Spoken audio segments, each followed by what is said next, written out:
Hi guys, I wanted to share with you a system that I put together that creates a visual that helps when traveling that I use with my oldest son with autism. This does not necessarily work with all kids with autism. It's a very specific group. It's just if you feel it's going to work with your kid or not. It is best, I think, with kids who think very visually and you're wanting to break down the communication into something that's very clear and visual and easy. This is my visual that I use that shows the locations of where we're going to go. And with a lot of my visuals, I always have a pocket that says done. So when things are completed, they go into this envelope in the done pile.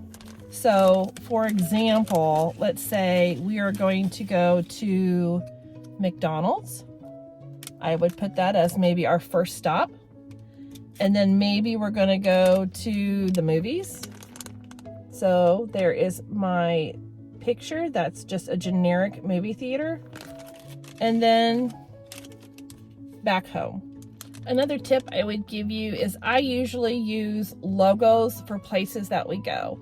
If your child or adult is very visual and you have a photo of the CVS that's near your house, they might think you're going to that exact CVS. So I use logos because this can be a McDonald's anywhere on planet Earth. This can be any movie theater. This visual I made is literally just a piece of paper that I laminated, and then I took an envelope and I cut it smaller, and there's just masking tape over this.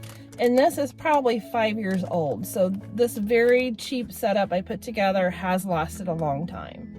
Another thing I keep on hand is an accordion file of pictures that I keep in my glove box. And this is all categorized so I can easily pull out of it what I might need by different locations of places that we go. For example, I have a tab that is marked restaurants. So I have these Velcro sheets. These are literally just pieces of paper that I laminated. I put Velcro strips on it. And again, they're all logos of different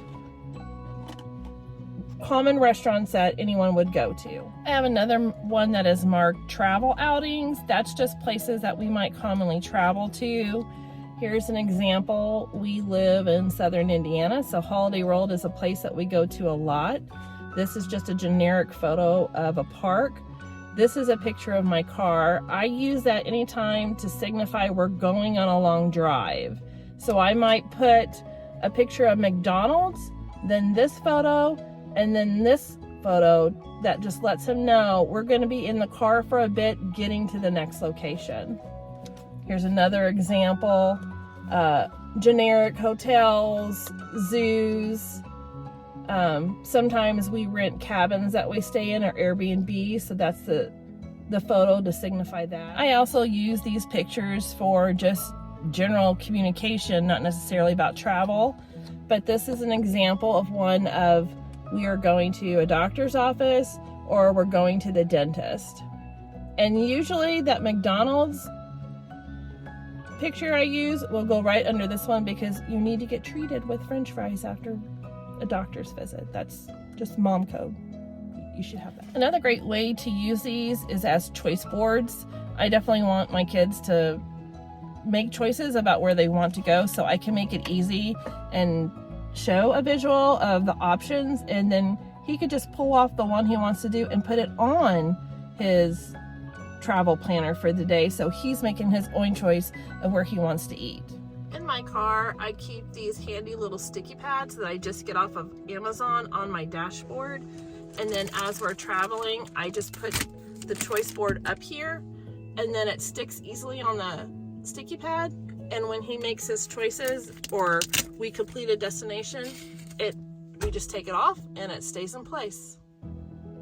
Well, I hope this gives you some ideas of how to make traveling with someone with autism a bit easier.